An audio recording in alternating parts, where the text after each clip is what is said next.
Agriculture का जो first example है वो है आपका सबसिस्टेंस एग्रीकल्चर, ठीक है ना। अब आप पूछोगे सर ये सबसिस्टेंस एग्रीकल्चर क्या होता है, बहुत इंपॉर्टेंट है भाई। सबसिस्टेंस एग्रीकल्चर से क्वेश्चन आता ही आता है, ठीक है ना। हर 2-3 साल में एक ना एक बार तो क्वेश्चन सबसिस्टेंस एग्रीकल्चर से किसी ना किसी तरीके से आएगा ही आएगा। इंपॉर्टेंट है, ईजी भी है, एक बार पढ़ना है बस, बार बार नहीं पढ़ना है, एक बार पढ़ना है। तो सबसिस्टेंस एग्रीकल्चर क्या है? सबसिस्टेंस एग्रीकल्चर के अंदर क्या होता है, जो फार्मिंग है, farming areas consumes all on nearly so of the product locally grown, it can be grouped into 2 categories, ठीक है। प्रिमिटिव सबसिस्टेंस एग्रीकल्चर, ठीक है, और इंटेंसिव सबसिस्टेंस एग्रीकल्चर, ठीक है ना। अब क्या होता है ना, यहाँ पे जो सबसिस्टेंस एग्रीकल्चर होती है, यहाँ पे क्या है ना कि अब जितना भी जो चीज़ होती है वो लोकली आप उसको ग्रो करते हो, किसके लिए? अपने लिए, अपने जीवन निर्वाह के लिए, ठीक है ना। अपने जीवन निर्वाह के लिए लोकली इन चीज़ों को प्रोड्यूस करते हो, कॉमर्शियल लेवल के लिए नहीं है, ये लोकल लेवल के है, ठीक है। तो इसके अंदर पहला एग्जाम्पल जो है ना वो सबसे ज़्यादा इंपॉर्टेंट है, प्रिमिटिव सबसिस्टेंस एग्रीकल्चर। जो प्राचीन ह्यूमन था वो किस तरीके से एक्टिविटी करता होगा, वो है क्या? प्रिमिटिव सबसिस्टेंस एग्रीकल्चर, या जो प्राइमरी वे है एग्रीकल्चर करने का, तो वो समझते हैं। तो भाई जो प्रिमिटिव सबसिस्टेंस एग्रीकल्चर होता है ना, इसको हम शिफ्टिंग कल्टीवेशन भी कहते हैं। ये आपने पहले भी पढ़ा होगा क्लास 10th में। तो शिफ्टिंग कल्टीवेशन भी कहते हैं। ये बहुत सारी जो ट्राइब्स होती हैं, ठीक है ना, जो ट्राइब्स जो जैसे ट्रॉपिकल एरिया में रहती है, जो अफ्रीका की है, ठीक है, साउथ और साउथ अमेरिका की है, या साउथ एशिया की है, ये ट्राइब वगैरह बहुत ज़्यादा प्रैक्टिस करती है किसको? प्रिमिटिव सबसिस्टेंस एग्रीकल्चर को। किसको? प्रिमिटिव सबसिस्टेंस एग्रीकल्चर को। और प्रिमिटिव सबसिस्टेंस एग्रीकल्चर को और क्या बोलते हैं? शिफ्टिंग कल्टीवेशन भी बोलते हैं। क्यों बोलते हैं? क्योंकि इसमें हम लोग क्या करते हैं कि पहले इस एरिया में एग्रीकल्चर किया, ठीक है, उसके बाद जितना भी 4-5 साल हो गए, जो एरिया जो है वो अनप्रोडक्टिव हो गया, जैसे जंगल की ज़मीन है यार, अभी अभी पेड़ काटे हुए हैं, कब तक कितना चल जाएगा, 4-5 साल चल गया, उसके बाद जो भी यहाँ पे बचा कुचा है उसको आग लगा दी ज़मीन में, उसके बाद इस जगह पर चले गए खेती करने के लिए, ठीक है ना, ठीक है। तो समझ गए इसको? तो इसीलिए इसको क्या बोलते हैं कई बार, इसको हम लोग स्लैश एंड बर्न भी बोलते हैं। क्या बोलते हैं? स्लैश एंड बर्न एग्रीकल्चर भी कहते हैं। एक एरिया में खेती करो, जितना भी कुछ बचा कुचा पहले काट दो उसको, ठीक है ना, एरिया को काटो, ठीक है, ठीक है, उसके बाद जो भी चीज़ बची उसको जला दो यहाँ पे, उसके बाद दूसरे एरिया में चले जाओ, ओके, स्लैश एंड बर्न, ठीक है।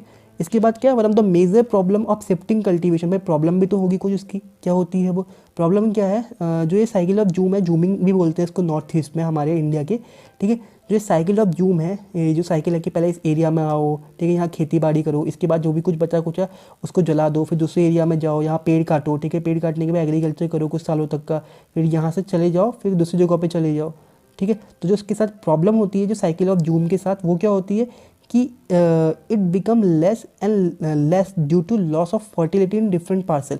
अब देखो ना, आपने इस पार्सल में किया, फिर इसमें किया, फिर इसमें किया, फिर इसमें किया, अब ये इसकी मेन प्रॉब्लम है। पहले यहाँ से यहाँ गए, ये एरिया छोड़ा, फिर यहाँ से यहाँ गए, फिर ये यहाँ से यहाँ गए, तो जो इसके वजह से जो लेस प्रोडक्टिविटी बन जाती है ना, जो एरिया की है, जो इस एरिया की जो लेस प्रोडक्टिविटी है, ये इनके लिए मेजर प्रॉब्लम है। क्योंकि इनके वजह से क्या हो रहा है कि जो प्रोडक्टिविटी है एरिया की वो लॉस कर जा रही है, ठीक है ना, या कम हो जा रही है। ये याद रखना, एनसीईआरटी के टॉपिक से बाहर से नहीं पढ़ना है, एनसीईआरटी के ही पढ़ना है मेनली, ठीक है ना, क्योंकि मोस्ट इंपॉर्टेंट और एक्यूरेट यहीं से डेटा मिलेगा। इसके बाद it is prevalent in tropical region. कहाँ कहाँ होता है? ट्रॉपिकल रीजन्स में होता है, ठीक है ना, जो ट्रॉपिक्स के पास होते हैं रीजन, ठीक है, और उनको डिफरेंट नाम से जाना जाता है। जैसे जो जूमिंग है, ठीक है, जूमिंग कहाँ होता है? North east state of India. India के जो नॉर्थ ईस्ट स्टेट है उनको, वहाँ पे शिफ्टिंग कल्टीवेशन को क्या बोलते हैं? जूमिंग बोलते हैं। मिल्पा, मिल्पा कहाँ होता है? सेंट्रल अमेरिका में होता है। कहाँ होता है? सेंट्रल अमेरिका में। अमेरिका के सेंट्रल में क्या बोलते हैं? इसको मिल्पा बोलते हैं, ठीक है ना। एंड ठीक है, सेंट्रल अमेरिका एंड मैक्सिको, ठीक है, सेंट्रल अमेरिका के साथ मैक्सिको में भी इसको मिल्पा बोला जाता है। इसके बाद लदांग नाम है। लदांग कहाँ बोला जाता है? लदांग बोला जाता है इंडोनेशिया में और मलेशिया में। फिर कह रहा हूँ इंटरनेट से मत पढ़ना, जो एनसीईआरटी में गिवन है खाली वो ही याद करना है आपको। इंटरनेट में जाओगे फालतू के बहुत सारे डेटा मिलेंगे, वहाँ से नहीं पढ़ना है, ये एनसीईआरटी का डेटा है, इसी को याद कर लेना है। 3 नाम याद करने हैं। लदांग कहाँ होता है? इंडोनेशिया और मलेशिया में बोलते हैं। मिल्पा कहाँ? सेंट्रल अमेरिका और मैक्सिको में। और zooming north east of India में, ठीक है, इतना ही याद करना है इसके अंदर।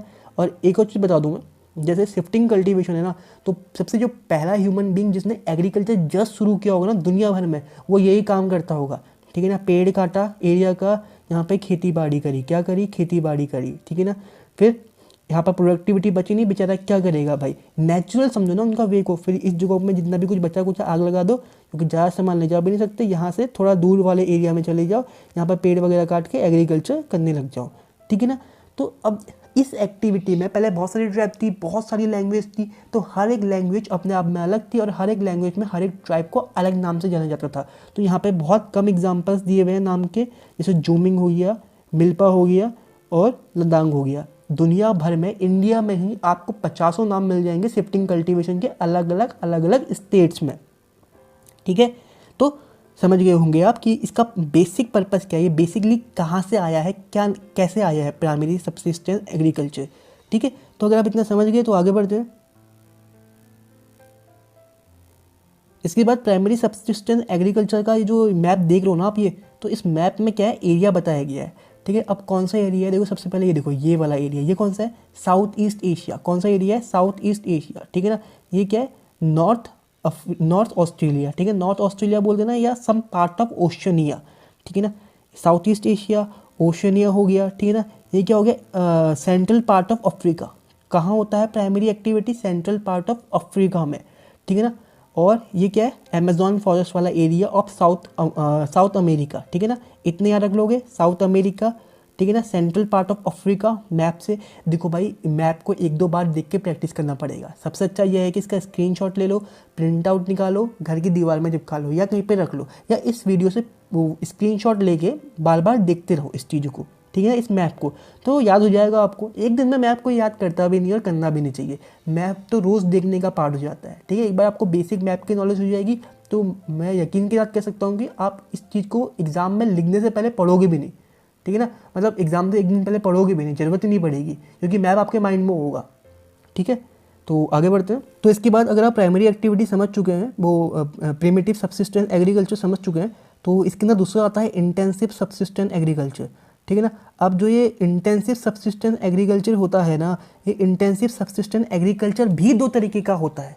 ठीक है ना, समझो इस चीज़ को। ठीक है ना, इंटेंसिव जो दूसरा था, ठीक है, पहला क्या था, primitive subsistence agriculture. Subsistence agriculture के अंदर दूसरा क्या आया, इंटेंसिव सब्सिस्टेंस एग्रीकल्चर। पहला प्रिमिटिव सब्सिस्टेंस एग्रीकल्चर, दूसरा इंटेंसिव।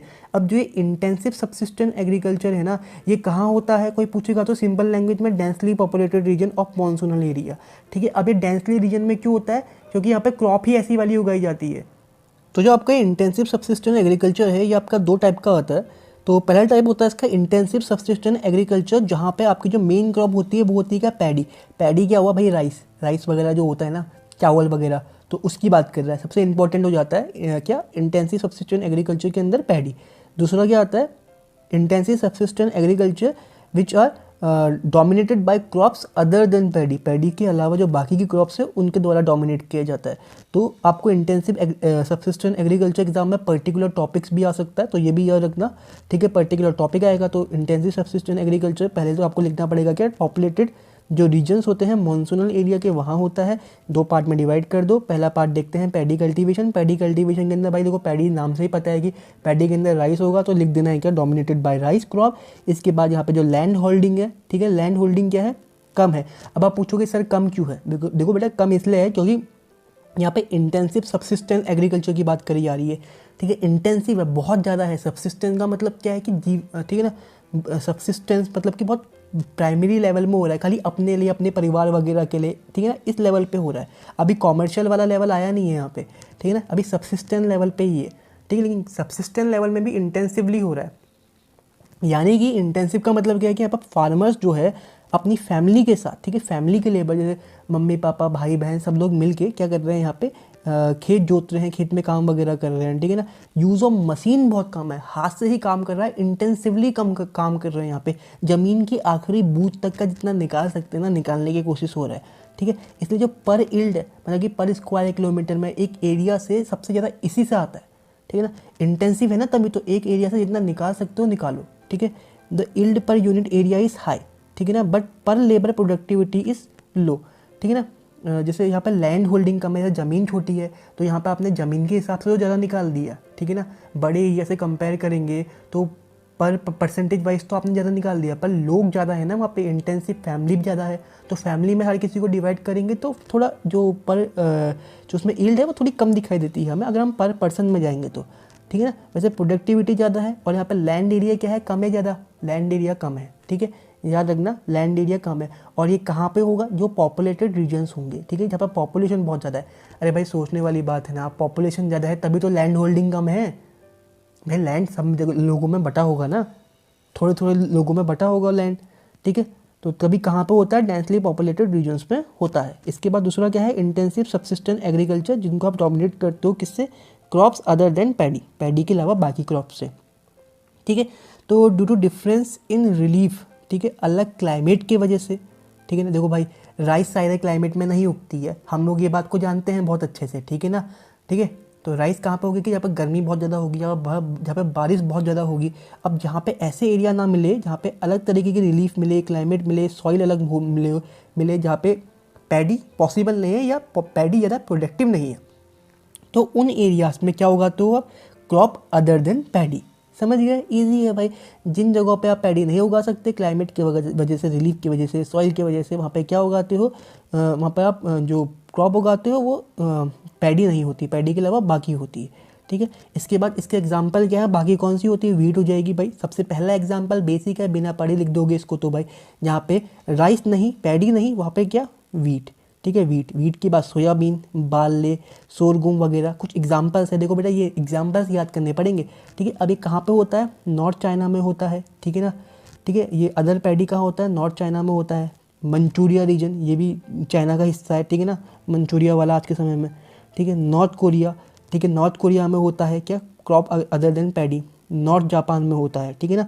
फिर इंडिया में भी होता है, इंडिया में कहाँ पे, इन इंडिया में जो वीट वगैरह है वो ग्रोन होता है in the western part of Indo Gangetic plain, ठीक है। आपको पता होगा पंजाब हो गया, उत्तर प्रदेश वाला जो रीजन है, यहाँ पे लोग रोटी ज़्यादा खाते हैं ना, ठीक है, रोटी, ठीक है, रोटी ज़्यादा खाते हैं। तो रोटी क्या हुआ आपका, रोटी हुआ आपका वीट, क्या हुआ, वीट, ठीक है ना। जैसे होल ग्रेन वीट की बात करते हैं, यही से तो होता है वो, ठीक है, western part of Indo Gangetic planes. And millets भी होती है। तो मिलेट्स क्या है, ये भी आपका intensive subsistence agriculture dominated by crop other than paddy के अंदर आता है। तो मिलेट कहाँ ग्रो होती है भाई, ड्राई रीजन में, ठीक है ना। जो ड्राई पार्ट है आपका वेस्टर्न एंड सदर्न इंडिया में, ठीक है ना, वेस्टर्न इंडिया के अंदर और सदर्न इंडिया के अंदर जो आपका ड्राई पार्ट है वहाँ पे क्या होती है, मिलेट्स होती है। अब most of the characteristics of this type of agriculture are similar to those dominated by wet paddy. ठीक है, जो ज़्यादातर कैरेक्टरिस्टिक्स है ना वो क्या है, यहाँ पे सेम है, खाली जो एक छोटा सा डिफरेंस है वो ये है कि जो इरिगेशन है, इरिगेशन यहाँ पे थोड़ा बहुत यूज़ होता है। इरिगेशन क्या होता है भाई, इरिगेशन यानी कि जैसे जो इरिगेशन के चैनल्स बने हुए हैं, कैनाल्स वगैरह, ठीक है ना, ट्यूबवेल्स वगैरह, वो यहाँ पे थोड़ा सा ज़्यादा होता है या थोड़ा उसके कंपेरिजन में यूज़ होता है, ठीक है ना, थोड़ा ज़्यादा यूज़ होता है, इतना याद रखना आप, ठीक है। समझ गए होंगे, बाकी चीज़ें सेम ही है, वो लैंड होल्डिंग कम होना वगैरह वगैरह, ठीक है, इंटेंसिवली करना, वो सब सेम है, सब सेम है। बस यहाँ पे थोड़े से एग्जांपल्स बदल जाएंगे, क्रॉप वगैरह के नाम याद रखने हैं, थोड़ी सी जगहों के नाम याद रखने हैं, आराम से हो जाएगा, एक बार पढ़ना है हो जाएगा। यहाँ पर जो आपको मेन चीज़ दिखेगी ना वो ये दिखेगी कि जो एरियाज है ना वो मेनली साउथ ईस्ट एशिया के हैं, ठीक है ना, इंडिया हो गया या south east part of China हो गया, जापान वगैरह, यही सारे एरियाज हैं जो इसके अंदर आते हैं। तो आपको एग्जाम्पल बहुत लिमिटेड याद करने हैं, ठीक है। तो जो एग्जाम्पल है यहाँ पे, जैसे कि यहाँ पे आप देख सकते हो, वेट राइस डोमिनेटेड कौन सा होगा, जो ब्लैक से है, ठीक है ना, ये कोस्टल वाला इंडिया का दिख रहा है, कोस्टल वाला एरिया, ठीक है, ये जो सराउंडिंग है कोस्ट वाला एरिया जो है इंडिया का, ये ठीक है। तो जो कोस्ट वाला एरिया है ये क्या हो गया, ये हो गया वेट राइस डोमिनेटेड क्रॉप है, ठीक है ना। और चाइना का ये वाला एरिया हो गया, ठीक है, ये देख लेना एक बार, मैप को एक ही बार देखना है। इसके बाद क्रॉप अदर देन राइस वाला, ये कौन सा है, ये हो जाएगा आपका इंटीरियर पार्ट ऑफ इंडिया, ठीक है, और अपर पार्ट ऑफ ये मंचूरिया पार्ट ऑफ चाइना, ठीक है। तो इतने एग्जांपल याद कर लोगे तो काफ़ी है। मैप लिमिटेड है, मैप से ऐसा कुछ पर्टिकुलरली लोकेट करने के लिए तो नहीं आएगा, लेकिन एक बार मैप को ऑब्जर्व करके जाना एग्जाम देने से पहले, ओके। इसके बाद जो दूसरा टाइप का एग्रीकल्चर है वो क्या है आपका, ये है आपका प्लांटेशन एग्रीकल्चर। तो भाई प्लांटेशन एग्रीकल्चर क्या है ना, तो मतलब यहाँ पर देखो नाम में लिखा है ना प्लांटेशन, तो यहाँ पर बहुत लार्ज एरिया में, बहुत बड़े एरिया में क्या होगा कि बहुत सारे पेड़ों को उगाओगे यार जिनकी कॉमर्शियल वैल्यू है, ठीक है। अब पेड़ कैसे आप कहोगे सर, बड़े बड़े वाले पेड़ नहीं, टी भी एक पेड़ है, ठीक है। हो सकता है आप चाय की खेती कर रहे हो बहुत बड़े एरिया में, खाली चाय और कुछ नहीं, ठीक है ना, पूरे चाय के ही मैदान है, जहाँ जहाँ तक देखोगे वहाँ तक का, ठीक है। तो इसके बारे में थोड़ा और डिटेल में जाएंगे, तो पढ़ना शुरू कर लेते हैं, डिटेल वाइज देख लेते हैं। Plantation agriculture introduce by Europeans, याद रखना, ठीक है ना, नेचुरल नहीं है, ठीक है। ये इंट्रोड्यूस किया गया था किसके द्वारा, यूरोपियंस के द्वारा। यूरोपियंस ने दूसरी जगहों पर जाके कॉलोनीज बनाई और वहाँ पे प्लांटेशन को इंट्रोड्यूस किया। इसके बाद जो प्लांटेशंस हैं इनके अंदर क्रॉप्स कौन सी आती है, चाय आती है, कॉफ़ी आती है, टी, कॉफ़ी, कोकोआ। कोकोआ कहाँ होता है, वेस्ट अफ्रीका में। फिर रबड़ हो गया, कॉटन हो गया, ऑयल पाम्स हो गया, शुगर केन हो गया, बनाना हो गया, पाइनएप्पल हो गया। ये क्या है, ये कॉमर्शियल लेवल में होता है, प्लांटेशन एग्रीकल्चर बोलते हैं इसको। क्या बोलते हैं, प्लांटेशन एग्रीकल्चर। ओके, इसके बाद the characteristics are large estate of plantation, बहुत बड़े एरिया में प्लांटेशन होता है, बहुत बड़ी कैपिटल चाहिए होती है, ठीक है ना। आपको मार्जिनल और टेक्निकल सपोर्ट भी चाहिए होता है यहाँ पे, साइंटिफिक मेथड, ठीक है ना। साइंटिफिक मेथड भैया इंपॉर्टेंट पार्ट है, साइंटिफिक मेथड भी यूज़ होता है यहाँ पे कल्टीवेशन का। एक ही क्रॉप, सिंगल क्रॉप स्पेशलाइजेशन, जैसे कि चाय है तो चाय ही उगेगी, क्योंकि भाई चाय एक पर्टिकुलर क्लाइमेट में चाय है तो चाय ही इसलिए उग रही है क्योंकि वहाँ पर चाय ही उग सकती है, उसके अलावा कुछ नहीं उग सकता, ठीक है। एक क्लाइमेट में एक ही क्रॉप को उगाना है, ठीक है ना। Single crop specialisation, cheap labour चाहिए भाई, ठीक है ना। मतलब लेबर की कॉस्ट बढ़ेगी तो क्या हो जाएगा, इस चीज़ों के जो दाम है वो भी बढ़ जाएंगे, ठीक है ना। तो इसे दाम को कम रखना है, सस्ते लेबर चाहिए आपको, ठीक है ना। इसके बाद गुड सिस्टम चाहिए, गुड सिस्टम ऑफ ट्रांसपोर्टेशन चाहिए, मतलब वो जगह जो है रोड से भी जुड़ी हुई होनी चाहिए, ठीक है ना, रोड से दूसरे स्टेट्स, ताकि जो आपने उगाया उसको जल्दी से जल्दी दूसरी जगह पे पहुंचाया जा सके, या जहाँ पे उस चीज़ का प्रोडक्शन होगा। चाय तो उग गई, अब चाय को जहाँ पे आप रिफाइन करोगे या जहाँ पे भेजोगे कहीं पे किसी फैक्ट्री वगैरह में पैकेजिंग के लिए, वो जगह पास होनी चाहिए, ठीक है ना। इसके बाद समझ गए होंगे आप, ठीक है। लिंक कहाँ से खाता होना चाहिए, फैक्ट्रीज़ के बीच में, मार्केट के बीच में अच्छा लिंक होना चाहिए। इसके बाद कुछ एग्जांपल्स हैं कि प्लांटेशन में किसने क्या किया। जैसे फ्रांच जो था, फ्रेंच ने स्टेबलाइज किया कोकोआ। जैसे जो वेस्ट अफ्रीका है ना, वेस्ट अफ्रीका में जो कोकोआ वगैरह है, ठीक है, कोकोआ हो गया, कॉफ़ी प्लांटेशन किसने किया था, फ्रांस ने। किसने किया था स्टेबलाइज, फ्रांस ने। इसके अलावा ब्रिटिशर्स ने क्या किया, टी गार्डन उगाए। कहाँ उगाए, चाय इंडिया में और श्रीलंका में चाय किसने पहुँचाई, ब्रिटिशर्स ने। जो रबर प्लांटेशन था मलेशिया का, ठीक है ना, वो किसने किया, ब्रिटिशर्स ने। शुगर केन और बनाना जो वेस्ट इंडीज़ में आए, वो कौन लेके आया, ब्रिटिशर्स आए लेके। स्पेनिश और अमेरिकन्स ने क्या किया, इनने स्पेनिश और अमेरिकन्स ने बहुत ज़्यादा इन्वेस्ट किया किस पे, कोकोनट पे और शुगर केन्स में। जो फिलीपींस के अंदर जो शुगर केन वगैरह या जो कोकोनट वगैरह है, ठीक है ना, ये किसने पहुंचाया, स्पेनिश और अमेरिकन पीपल्स ने। इसके अलावा जो डच पीपल थे, एक समय पे इनका एक छत्र राज चलता था किसके ऊपर, ठीक है, जो शुगर केन प्लांटेशन है ना इंडोनेशिया का, ठीक है ना, किस पे मोनोपोली चलती थी, किस पे, इंडोनेशिया पे। और जो कुछ कॉफ़ी के प्लांटेशन वाले एरिया से फजंडास, अब एग्जाम में आ जाएगा ना भी, ये फजंडास क्या है, यहाँ से सीयूटी के लिए क्वेश्चन बन गया ना अच्छा खासा कि व्हाट इज़ फजंडास। लार्ज प्लांटेशन है ब्राज़ील के अंदर, किस चीज़ की प्लांटेशन है भाई, कॉफ़ी के प्लांटेशन है, ठीक है। कॉफ़ी प्लांटेशन को ही फजंडास बोलते हैं, कॉफ़ी प्लांटेशन, ठीक है, कॉफ़ी फजंडास, लार्ज प्लांटेशन, ठीक है ना। किससे रिलेटेड है, ब्राज़ील से रिलेटेड है, ठीक है ना। याद रखना जो ब्राज़ील में कॉफ़ी वाला एरिया है, ये अभी भी कुछ जो यूरोपियंस कंपनी है वो अभी भी मैनेज करती है किसको, इन फजेंडास को, ठीक है ना। वैसे ब्राज़ील करता है लेकिन यूरोप भी करता है, यूरोप कुछ पार्शियल एरिया को वो भी क्या करता है अभी भी मतलब यहाँ पे मैनेज करता है, ठीक है। बट टुडे ओनरशिप जो आज के समय में जो मेजॉरिटी में ओनरशिप है ना इन सब की, जाए इंडिया में चाय की हो, श्रीलंका में चाय की हो, ठीक है ना, या आपकी जो फिलीपींस में शुगर केन है उसकी हो, वो सब बाकी यूरोपियन कंट्रीज़ के पास नहीं है, ये उस कंट्री के अंदर मौजूद गवर्नमेंट के पास है। जैसे इंडिया में भारत की गवर्नमेंट है तो भारत की गवर्नमेंट के पास क्या है, उन चाय के जो खदान जो खेती होती है उसकी अथॉरिटी है पूरी की पूरी। समझ गए प्लांटेशन क्या होता है, समझ गए एरिया क्या होता है, समझ गए। तो इतना बहुत है लिखने के लिए प्लांटेशन के बारे में, बट आगे बढ़ते हैं। इसके बाद जो नेक्स्ट है आपका प्राइमरी एक्टिविटी के अंदर, वो है आपका एक्सटेंसिव कॉमर्शियल ग्रेन फार्मिंग, ठीक है।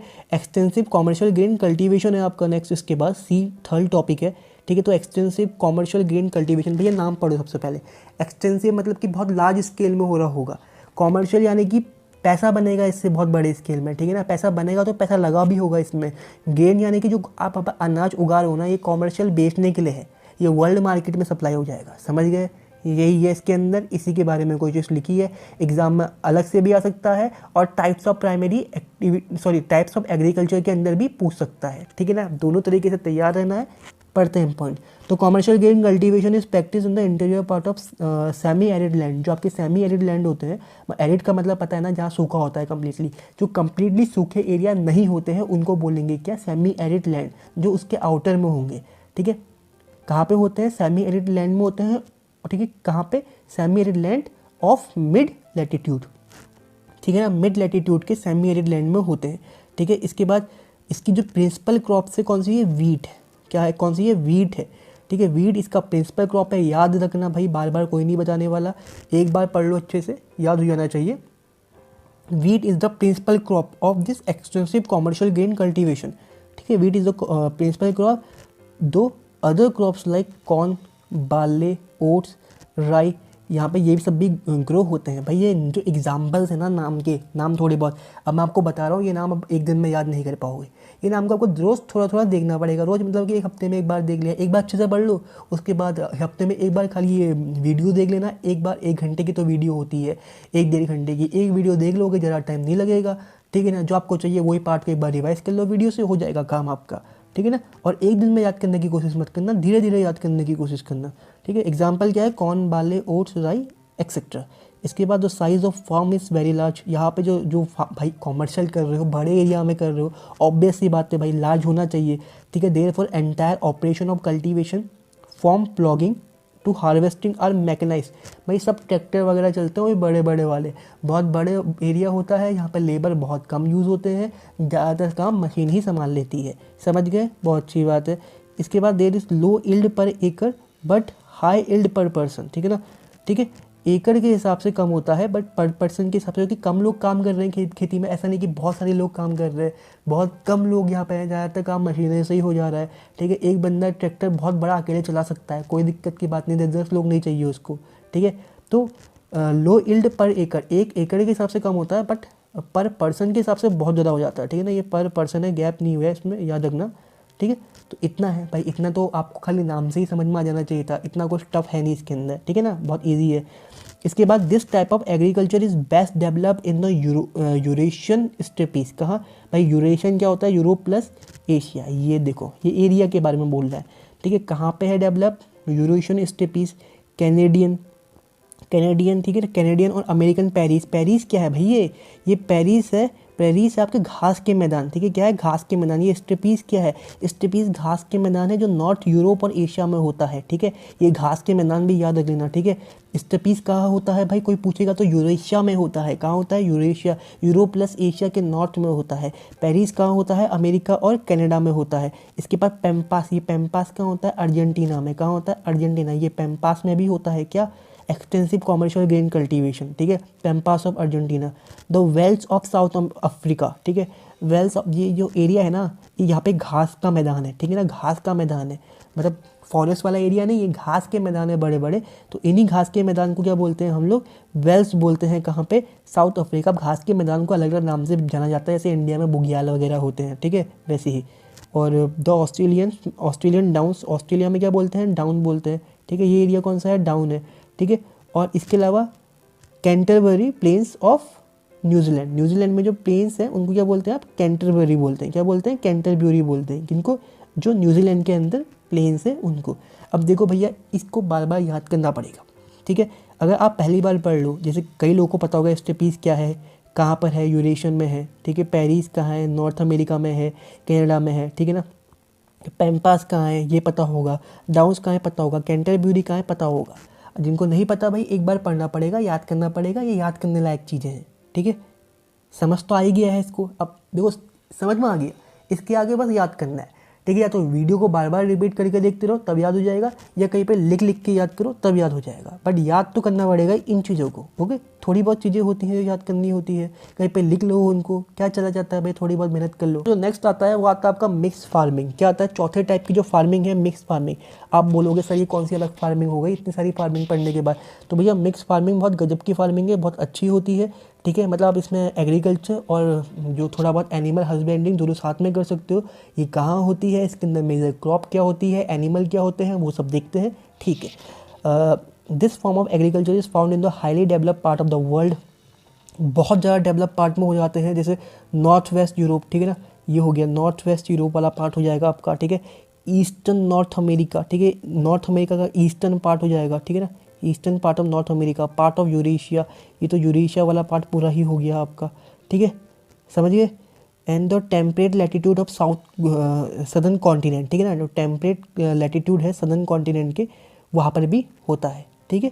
ये जो हो गया सदर्न लैटिट्यूड में, ठीक है ना, समझ गए।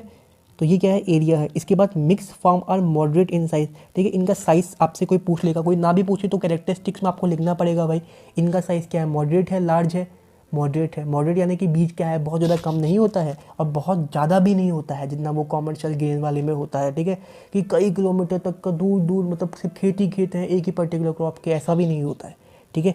तो मिक्स फार्म क्या है, मॉडरेट होता है साइज़ में। इसके बाद तो crop associated with it are wheat, crop कौन कौन सी होती है यहाँ पे, वीट होती है, बार्ले होती है, ओट होती है, राई, मेज़, फोडर क्रॉप हो गया, रूट क्रॉप्स हो गया, ये सारी क्रॉप्स इसके अंदर होती है। इसके बाद जो फॉडर क्रॉप्स है और फॉडर क्रॉप्स आर ऑल्सो, ठीक है। इसके बाद जो क्रॉप्स होती है यहाँ पर कौन कौन सी होती है, वीट होती है, बार्ले होती है, ओट होती है, राई होती है, मेज़ होती है, फोडर होती है एंड रूट क्रॉप्स होती है। अब देखो क्रॉप के जो नाम है ना ये यहाँ से एक बार याद करने पड़ेंगे, ठीक है ना, ये याद करने बनते भी हैं, दो चार नाम तो याद कर ही लो यार, सारे नहीं भी कर पाओगे कोई बात नहीं, लेकिन दो चार नाम तो याद कर लो, जैसे कि वीट, बार्ले, ओट, राई याद कर लो। लेकिन जो CUET की प्रिपरेशन कर रहे हैं एक बार के लिए तो आप सारे नाम देख लेना भैया, देख के जाना जरूरी है। पूछ लेंगे कि मिक्स फार्मिंग के अंदर क्या इन चारों में से कौन सी क्रॉप नहीं होती है या इन चारों में से होती है। भाई क्वेश्चन ऐसे भी बनते हैं, तो डिटेल में जो लोग पढ़ते हैं वो ऐसे ही पढ़ते हैं कि जो इंपॉर्टेंट है उसको मार्क कर लिया या कहीं पर लिख लिया, ठीक है, क्योंकि ये तो इंपॉर्टेंट है ना, आ सकता है क्वेश्चन यहाँ से। इसके बाद crop rotation and intercropping play an important role in maintaining soil fertility, ठीक है। ये लोग क्या करते हैं, क्रॉप रोटेशन, जैसे कि एक पर्टिकुलर सीजन में वो क्या बोलते हैं आप, वीट उगा दिया, फिर दाल उगा ली, जिससे क्या है कि जो क्रॉप की फर्टिलिटी है वो बनी रहे, ठीक है ना, लैंड की फर्टिलिटी वो बनी रहे, तो क्रॉप रोटेशन होता है यहाँ पे, ठीक है। पहले ये एक क्रॉप फिर दूसरी क्रॉप, फिर इंटर क्रॉपिंग भी होती है, ठीक है, एक क्रॉप के साथ दूसरी क्रॉप भी उगाई जाती है, ठीक है, ठीक है, क्रॉप रोटेशन भी होगा, इंटर क्रॉपिंग भी होगी, यहाँ पे इंपॉर्टेंट रोल प्ले करता है ताकि जो सॉइल की फर्टिलिटी है वो बनी रहे, ठीक है। इसके बाद equal emphasis is laid on the crop cultivation and animal husbandry, ठीक है ना, क्रॉप कल्टीवेशन भी होता है, एनिमल हस्बेंड्री भी होती है साथ साथ, जैसे साथ में गाय पाल ली खेती के साथ, मतलब वैसे ही समझ लो उसको, ठीक है, ओके। इसके बाद एनिमल कौन कौन से हो सकते हैं यहाँ पे, कैटल्स हो सकते हैं दूध देने वाले, शीप वगैरह हो गई, जैसे वूल मिल जाएगा, पिग्स हो गई, पोल्ट्री एनिमल्स हो गए, मुर्गी वगैरह, ठीक है ना, ठीक है। इनके वजह से क्या होता है कि थोड़ा सा आपको extra income side by side मिल जाती है, ठीक है ना, ऐसा नहीं कि आपको 6 महीने का इंतजार करना है, 3-4 महीने का इंतजार करना है, क्रॉप कटेगी तब पैसा आएगा, नहीं, एनिमल से भी थोड़ा बहुत ले सकते हो, जैसे दूध बेच के ले लिया पैसा बीच बीच में, या अंडे बेच के ले लिया, एक्सेट्रा एक्सेट्रा, ठीक है ना। इसके बाद mix farming is the characteristic of high capital, ठीक है ना, यहाँ पे कैपिटल रिक्वायरमेंट हाई होती है, ठीक है ना, high capital expenditure on farm machinery and buildings, and building, extensive use of chemical fertiliser, जो केमिकल फर्टिलाइज़र का यूज़ बहुत ज़्यादा होता है, कैपिटल यहाँ पे लगती है, ठीक है ना, और फार्म पूरा मैकेनाइज्ड हो जाता है, ठीक है ना, पूरी कौन सी बिल्डिंग कहाँ पर होगी ये सब रहता है वहाँ पे, और ग्रीन मैन्यूर्स भी यूज़ होते हैं यहाँ पे, केमिकल फर्टिलाइज़र मतलब जितना भी आप मैक्सिमम प्रोडक्टिविटी के लिए कर सकते हो वो सब यहाँ पे यूज़ होता ही होता है, ठीक है ना। और यहाँ पर फार्मर की स्किल्स काफ़ी काम करती है, देखो ना, आप फार्मिंग के साथ कुछ और कर रहे हो तो यहाँ पर फार्मर भी जो है ना वो स्किलफुल होना चाहिए, जितना स्किलफुल होगा, जितना क्रिएटिव होगा, उतना ज़्यादा अर्निंग होगी। ये क्या है, मिक्स फार्मिंग है। होप कि इसके बारे में आप समझ गए होंगे। अब आगे बढ़ते हैं। इसके बाद डेयरी फार्मिंग, देखो मिक्स फार्मिंग हम समझ गए जिसमें एनिमल और क्रॉप साथ साथ हो रही है, लेकिन डेयरी फार्मिंग क्या है, डेयरी फार्मिंग में जो डेयरी एनिमल है, जो डेयरी रिलेटेड एनिमल्स है, वो उनको अलग से आप क्या कर रहे हो यहाँ पे रेयर कर रहे हो, ठीक है ना, बहुत बड़े एरिया के लिए, ठीक है। तो डेयरी फार्मिंग क्या होता है उनको समझते हैं। तो डेयरी फार्मिंग के अंदर क्या होता है कि डेयरी फार्मिंग जो है बहुत most advance and efficient type of rearing है of milk animal.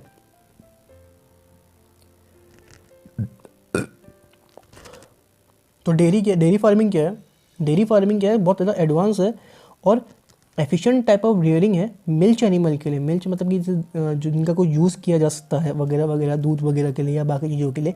It is highly capital intensive, यहाँ पे कैपिटल बहुत ज़्यादा लगती है, कैपिटल इंटेंसिव है। और एनिमल शेड्स, ठीक है, storage facilities for their fodders, feeding, milching machines and the cost of dairy farming, ठीक है ना। यहाँ पर आपको कैपिटल बहुत ज़्यादा लगता है, ठीक है ना, एनिमल के रहने के लिए, उनको रखने के लिए, ठीक है ना, पूरा मैकेनाइज्ड हो जाता है वहाँ पर चीज़ें, ठीक है, मशीन वगैरह का यूज़ होता है डेयरी वगैरह में भी, ठीक है ना, तो पैसा अच्छा खासा लगता है, ठीक है, समझ गए, बहुत एडवांस लेवल में होता है, पैसा अच्छा खासा हो जाता है। यहाँ पर जो मेजर एम्फेसिस वो लोग देते हैं, जो जोर देते हैं, किस में देते हैं, कैटल ब्रीडिंग में, ठीक है ना, हेल्थ केयर में, ठीक है ना, उनकी ब्रीडिंग अच्छे से हो कि बेस्ट क्वालिटी की गाय मिले जो ज़्यादा से ज़्यादा दूध दे सके, ठीक है ना, या बेस्ट क्वालिटी की मुर्गी मिले जो ज़्यादा अंडे दे सके, ठीक है ना, कैटल ब्रीडिंग, ठीक है ना, हेल्थ केयर, वेटरनरी सर्विसेज जो उनको सुख सुविधाएं मिलनी चाहिए, जो मतलब जिससे वो ज़्यादा प्रोडक्टिव हो जाए, उन सब में ध्यान दिया जाता है। तभी तो हाई कैपिटल इंटेंसिव है और प्रोडक्टिविटी भी ज़्यादा हो जाती है। और यहाँ पे हाई लेबर इंटेंसिव होता है, मतलब यहाँ पर लेबर वगैरह चाहिए होते हैं, ठीक है ना, डेयरी फार्मिंग में, और काफ़ी एफिशिएंट लेबर चाहिए होते हैं, ठीक है। There is no off season, मतलब भाई डेयरी फार्मिंग है, रोज़ का काम है भाई, अंडे रोज़ आ रहे हैं, दूध रोज़ आ रहा है, कभी भी कोई ऑफ सीज़न नहीं है, हर सीज़न में ये काम करता है क्या, डेयरी फार्मिंग।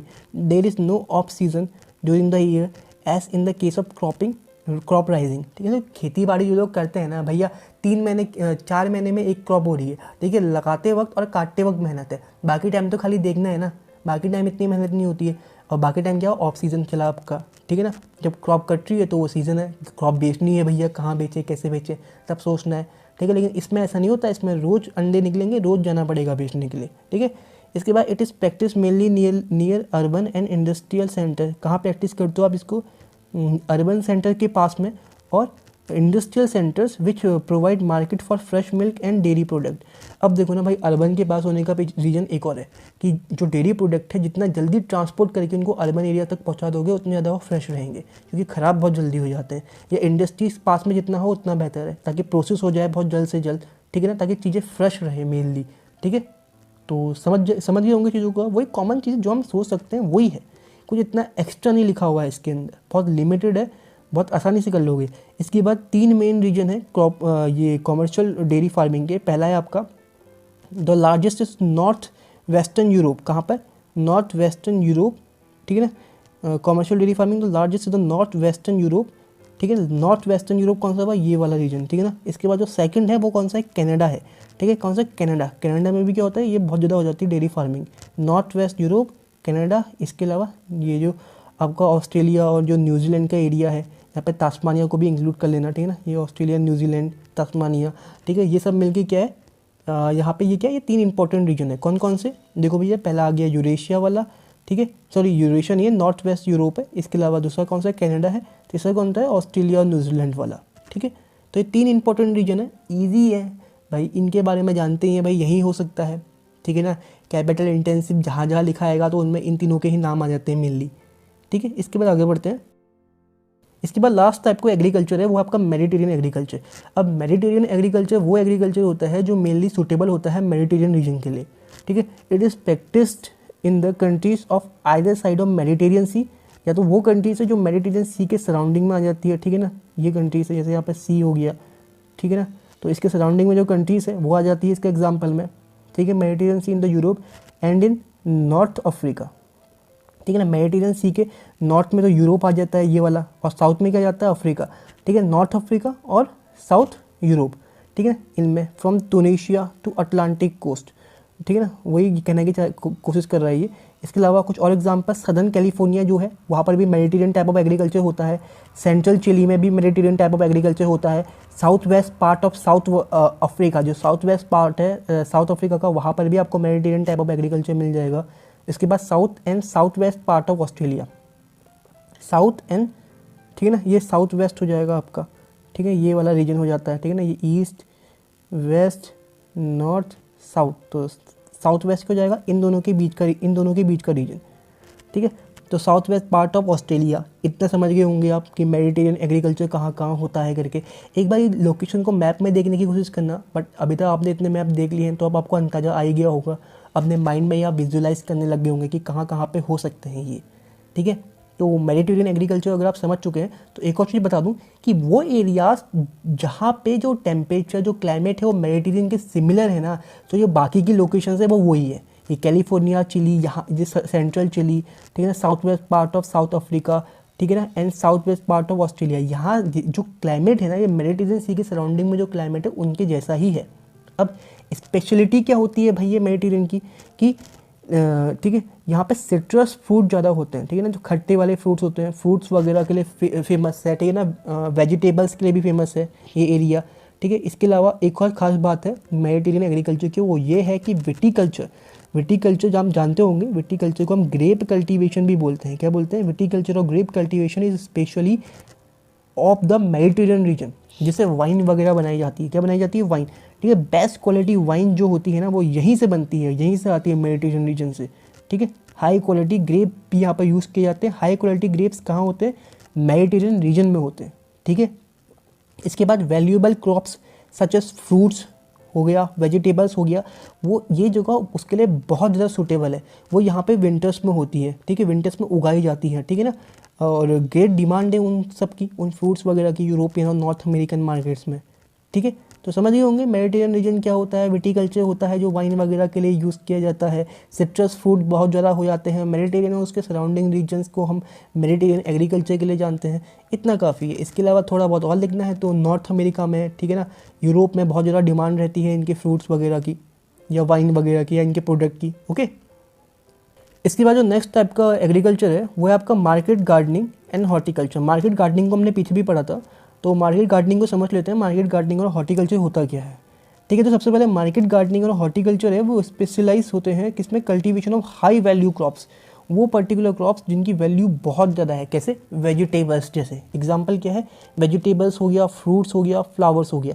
हमने भैया वो क्रॉप वगैरह तो बहुत पढ़ ली थी। अब थोड़ा सा क्या है, यहाँ पर मार्केट गार्डनिंग और हॉर्टिकल्चर को समझते हैं। वेजिटेबल्स यहाँ पर उगेंगे, फ्रूट्स उगेंगे अच्छे खासे, फ्लावर्स उगेंगे, ठीक है ना। फूल वगैरह भी भाई चाहिए होते हैं, ठीक है ना।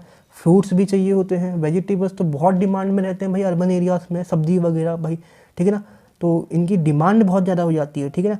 इसके बाद farms are small and are located where the good transportation link to the urban centre where income is high. ये बात याद रखना भाई, ठीक है। यहाँ पर फार्म क्या होते हैं? छोटे छोटे से फार्म्स होते हैं, शहर के पास में होते हैं, ठीक है। सपोज करो ये शहर है, शहर के पास में, आउटर में या शहर के थोड़ा सा दूर एक फार्म है। बट क्या है ना कि वो इतनी डिस्टेंस में कि ओवरनाइट यहाँ से यहाँ ट्रांसपोर्ट कर सकता है। तो इसका फ़ायदा क्या मिलेगा कि यहाँ पर ये बाकी क्रॉप नहीं उगाएगा, वीट वगैरह, यहाँ पर ये उगाएगा वेजिटेबल्स, ठीक है ना, फूड, फ्लावर। क्यों? कि ईजिली ट्रांसपोर्ट करके शहर में ले आएगा ओवरनाइट में और शहर में महंगे दाम में बेच देगा, ठीक है। समझ गए हो गया कि ये शहर के पास में होने क्यों ज़रूरी है और इनके बीच में रोड का लिंक होना क्यों ज़रूरी है, ताकि फ्रूट वगैरह ख़राब ना हो, okay. It is both labour and capital intensive, ठीक है ना। लेबर इंटेंसिव भी हो जाते हैं और कैपिटल इंटेंसिव भी होते हैं ये, ठीक है ना। यहाँ पर लेबर भी बहुत ज़्यादा हो जाते हैं और पैसा भी बहुत मिलता है। इरिगेशन होता है पूरा, हाई यील्ड वैरायटी, ठीक है ना, अच्छे खासे सीड्स का यूज़ हो जाता है, बेस्ट क्वालिटी के प्लांट वगैरह हो, ठीक है ना। फर्टिलाइजर यूज़ किए जाते हैं, कीड़े ना लग जाए। Insecticide, green houses, artificial heating and cooling, ठीक है ना। मतलब टेम्परेचर को कंट्रोल करने की कोशिश करते हैं ये लोग कई बार, मतलब अलग अलग तरीके से खेती होती है यहाँ पे, टेम्परेचर को कंट्रोल करने की कोशिश भी करते हैं, ठीक है ना, ताकि उन जगहों पे जहाँ पे पर्टिकुलर क्रॉप नहीं होती वहाँ पर भी वो क्रॉप हो जाए और महंगे दामों में बेच पाए, ठीक है ना। बहुत ज़्यादा आप समझ चुके होंगे कि मशीनरी का यूज़ करते हैं, हाई क्वालिटी सीड्स का करते हैं, फर्टिलाइजर का करते हैं। मार्केट गार्डनिंग एंड हॉर्टिकल्चर एक स्मार्ट फार्मर करता है, समझ गए ना मेरे ख्याल से। इसके बाद well developed in densely populated industrial districts of north west Europe, ठीक है ना। Well developed densely populated industrial district जो होते हैं कहाँ के? Specially north west Europe. North west Europe का है आपको पता है, ठीक है ना। नॉर्थ ईस्ट यूनाइटेड स्टेट कहाँ पर है ये भी पता है आपको, ठीक है ना। यहाँ पर ये होता है और मेडिटेरियन रीजन भी है, ठीक है ना। ये तीन क्या इसका एग्जाम्पल है भाई, कौन सी लोकेशंस में ये होता है ये भी आता है ना एग्जाम में, तो याद रखना कहाँ पे? North west Europe, north east United state of America, ठीक है। इसके अलावा मेडिटेरियन रीजन, इन तीन रीजन में ये मेनली होता है। इसके अलावा Netherland specialises in growing flowers, कुछ पर्टिकुलर याद कर लेना ऐसे रीजन्स, ठीक है। नीदरलैंड में क्या होता है? आपके फ्लावर्स वगैरह होते हैं बहुत ज़्यादा, ठीक है ना। And horticulture crops, specially horticulture crops example दिए हुए हैं, tulips which are flown to all major cities of Europe. Netherland के अंदर फ्लावर्स होते हैं और हॉर्टिकल्चर क्रॉप जैसे कि टुलिप्स होती है। कहाँ पे टुलिप्स कहाँ होती है? एग्जाम में आ गया, कहाँ होती है? नीदरलैंड में होती है, याद रखना, ठीक है ना, ठीक है। और ये कहाँ भेजी जाती है? यूरोप के बाकी पार्ट में, ओके ना, ओके। इसके बाद वैसे भी नीदरलैंड जो है ना वो आपका खेती के लिए बहुत फेमस है, ठीक है ना। अच्छी खासी खेती होती है, प्रोडक्टिविटी अच्छी होती है वहाँ पे और पॉपुलेशन डेंसिटी भी हाई है वहाँ पे। इसके बाद the regions where farmer specialise in vegetables only, the farming in known as truck farming. ऐसी फार्मिंग जहाँ पे जो फार्मर्स है ना, सपोज करो कि ये अर्बन एरिया, वही वाला एग्जांपल, इसके पास में एक फार्म है लास्ट में, आउटर में, यहाँ पे जो फार्मर्स है वो स्पेशलाइज है किसमें? वेजिटेबल्स में। वेजिटेबल्स में क्यों स्पेशलाइज है? जैसे कि मैंने स्टार्टिंग में बताया था कि यहाँ पे डिस्टेंस की वजह से ये लोग जल्दी क्या कर लेते हैं, ओवरनाइट में ही सब्जी खराब होने से पहले मार्केट में भेज देते हैं, महंगे दाम पे बेच के अच्छा खासा प्रॉफिट कमा लेते हैं। और जो ओवरनाइट जो ये ट्रांसपोर्ट करते हैं इसी को हम बोलते हैं क्या? Truck farming. एग्जाम में आ सकता है, ट्रक फार्मिंग क्या है, होप कि समझ गए होंगे, ठीक है। The region where farmer specialise in vegetables only, ठीक है ना। ट्रक फार्मिंग किसके लिए नोन है, वेजिटेबल्स के लिए। The farming is known as truck farming, the distance of truck farms from market is governed by the distance that a truck can cover overnight, hence the name truck farming. इसके बाद है a modern development in the industrial region of western Europe, जो modern development हो गया है कहाँ पे, western Europe में, ठीक है। And north America is a factory farming, ठीक है ना। यहाँ पे क्या होता है, फैक्ट्री फार्मिंग मेनली हो जाती है। क्या होती है, फैक्ट्री फार्मिंग होती है, ठीक है ना। फैक्ट्री फार्मिंग कहाँ होगी, तो कहाँ क्या बोलोगे भाई, फैक्ट्री फार्मिंग कहाँ होती है, जो डेवलप्ड इंडस्ट्रियल एरिया है वेस्ट यूरोप का और नॉर्थ अमेरिका का, यहाँ पे क्या होता है, फैक्ट्री फार्मिंग होती है। फैक्ट्री फार्मिंग मतलब कि थोड़ा लार्ज स्केल में होती है, ठीक है ना। यही सेम चीज़ें हैं, लार्ज स्केल में होती है। फैक्ट्री फार्मिंग कहाँ है, याद रखना। इसके बाद आगे बढ़ते हैं। ओके, इसके बाद कोऑपरेटिव फार्मिंग क्या होती है ना, कि सपोज करो ग्रुप ऑफ फार्मर्स एक पर्टिकुलर रीजन में, तो जो ग्रुप ऑफ फार्मर्स है वो क्या कर रहे हैं ना, कि वो एक पर्टिकुलर रीजन में अपने सारे के सारे जो रिसोर्सेज हैं उनको पुल कर ले रहे हैं, मतलब एक ग्रुप ऑफ सोसाइटी बना के सारे रिसोर्सेज वहाँ डाल दे रहे हैं। और उसके बाद जो बेस्ट चीज़ें हैं ना, जो बेस्ट डेटा है, जो सॉइल के बारे में जानकारी निकाल सकते हैं, ठीक है, जो लेबर यूज़ कर सकते हैं। जैसे सपोज करो कि एक फार्मर ने एक ट्रक खरीदा, ठीक है ना, अब वो खाली अपने खेत में यूज़ कर रहा है, बट अगर एक सोसाइटी है, ठीक है, जहाँ पे ये खेत, ये किसान, ये सारे किसान आपस में आके एक सोसाइटी बना रहे हैं, सारे रिसोर्सेज अपने पुल कर रहे हैं, और यहाँ पे इन सब ने मिलकर एक ट्रैक्टर खरीदा और ट्रैक्टर से सबके खेत जुट गए। लास्ट में क्या हुआ, इन high yield variety of seed सबने पैसे मिला के खरीदे, जिसका जितना एरिया था उसके हिसाब से उसको लास्ट में क्या हो गया, क्रॉप मिल गई, और इस तरीके से क्या हुआ, उनके पास बेस्ट क्रॉप लास्ट में निकल के आई, ठीक है। यही एक तरीके का कोऑपरेटिव फार्मिंग। इसके बाद इसको डिटेल में पढ़ते हैं। A group of farmers form a cooperative society by pooling all their resources voluntarily for more efficient and profitable farming। अपने फायदे के लिए, ठीक है, प्रॉफिट के लिए ये काम करते हैं। ओके, इसके बाद कोऑपरेटिव सोसाइटी हेल्प फार्मर, जो सोसाइटी बना रहे हैं ये क्या करती है, हेल्प करती है फार्मर को किन चीज़ों में, ठीक है, जहाँ जहाँ कर सकती है, ठीक है ना, वहाँ कि आपको जैसे प्रोडक्ट को कहाँ बेचना है, कहाँ उसकी डिमांड है, ठीक है ना, मोस्ट फेवरेबल आइटम्स कौन से हैं जो आप उगा सकते हो, क्वालिटी वगैरह पे डिस्कशन कर सकते हैं, सस्ते जो रेट्स आपको मिले शीड वगैरह के लिए कहाँ से मिल सकते हैं, अच्छे कहाँ से मिल सकते हैं, सस्ते कहाँ से मिल सकते हैं, हर एक चीज़ में ये लोग डिस्कस करते हैं। इसके बाद successful in many western European countries, ठीक है, जैसे डेनमार्क है, नीदरलैंड है, बेल्जियम है, यहाँ पे ये फार्मिंग बहुत ज़्यादा सक्सेसफुल है। एग्जाम्पल्स याद रखना भाई, पूछ सकते हैं कि निम्नलिखित इन पर्टिकुलर 4 कंट्रीज़ में से कौन सी कंट्रीज़ में कोऑपरेटिव फार्मिंग क्या है, फ़ायदेमंद नहीं है या फ़ायदेमंद है, ऐसे भी क्वेश्चन आ सकते हैं, इसलिए एग्जाम्पल याद रखना CUET के लिए स्पेशली, ठीक है। डेनमार्क, नीदरलैंड, बेल्जियम, ठीक है।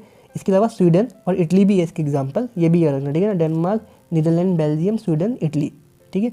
आगे बढ़ते हैं। In Denmark the movement is so successfully, इतना सक्सेसफुल हुआ कि सारे के सारे फार्मर्स क्या हैं, कोऑपरेटिव फार्मिंग के पार्ट है। अब फिर से बोल रहा हूँ, ये तो और इम्पोर्टेंट बन गया भाई, पर्टिकुलर नेम है, एक सिंगल नेम है, ज़्यादा इंपॉर्टेंट है, और याद भी करना है ये कि पूछेंगे कि कौन सी कंट्री में जो ये है कोऑपरेटिव फार्मिंग है सबसे ज़्यादा सक्सेसफुल है, कहाँ, डेनमार्क में। ओके, इसके बाद कलेक्टिव फार्मिंग। भाई कलेक्टिव फार्मिंग क्या होती है ना, देखो भाई रशिया में शुरू हुआ था, तो क्या हुआ था एक समय पे कि ये फार्मर है, इसके बाद ज़्यादा लैंड है, इसके पास कम है, इसके बाद ज़्यादा और ज़्यादा है, इसके बाद और कम है, इसके बाद है ही नहीं, लेकिन डजंट मैटर, इससे कोई मतलब नहीं है। आपको क्या करना है, ये सारे जो लैंड एरिया मिलके एक हो जाएंगे, ठीक है, ये सारे लैंड एरिया मिलके एक हो गए। अब सारे किसानों को या सब लोगों को मिलके इसमें खेती करनी है, ठीक है ना, और सबको लास्ट में इक्वल बढ़ जाएगा, ठीक है ना। तो ये क्या होता है, कलेक्टिव फार्मिंग। अब ये पास हुआ फेल हुआ इससे मैटर नहीं है, जो हमारे पास डेटा है NCERT का सिर्फ वो देखना है, वो देखते हैं, ठीक है। The basic principle behind this type of farming is based on the social ownership of the means of production and collective labour, ठीक है ना।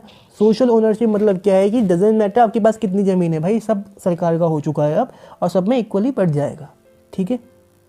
इसके बाद कलेक्टिव फार्मिंग और मॉडल ऑफ कॉलकूज, ठीक है ना, इसको हम लोग क्या बोलते हैं, कलेक्टिव फार्मिंग को मॉडल ऑफ कॉलकूज बोलते हैं। किससे रिलेटेड है ये रिलेटेड है आपका रशिया से, ठीक है ना, USSR से, रशिया नहीं, किससे, USSR से रिलेटेड है, याद रखना इस चीज़ को, ठीक है।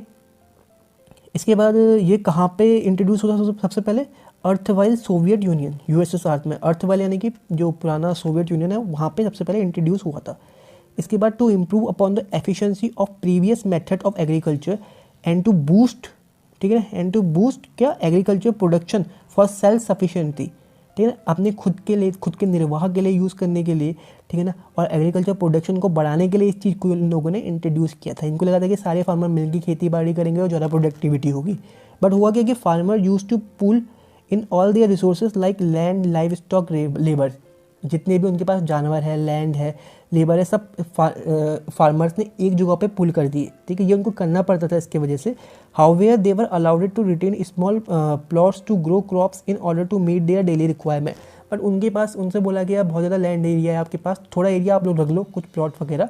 तो यही इसका बेसिक मतलब है। अब जो ये कलेक्टिव फार्मिंग है, या पास हुई या फेल हुई, ठीक है ना, कि जैसे जो वहाँ पे फार्मर्स थे वो लोग विरोध करने लगे भाई, ठीक है ना, तो लोगों ने, अब देखो ना, वही बात है ना, एक क्लास है, ठीक है, मैं कह रहा हूँ कि ये ज़्यादा नंबर ले आए, कम लेके आए, डजंट मैटर, टोटल जितने भी नंबर आएंगे सब में इक्वली बढ़ जाएंगे। अब एक लड़का बहुत पढ़ रहा है, एक लड़का कह रहा है पढ़ना ही क्यों है भाई, ठीक है ना, क्योंकि सबको इक्वली नंबर मिल रहे हैं, जितने भी आ रहे हैं, तो मैं नहीं पढ़ूंगा तब भी इक्वली मिल रहे हैं। ठीक है, इसके 0 आए, इसके 100 आए, या इसकी 50 है, लास्ट में एवरेज होकर सब में इक्वली बटना है ना। तो भाई जो लोग को मेहनत करने का मन नहीं है वो नहीं करेंगे। तो कलेक्टिव फार्मिंग इतनी ज़्यादा सक्सेसफुल नहीं था। बट आपको याद क्या करना है, जो एनसीईआरटी में गिवन है। ओके।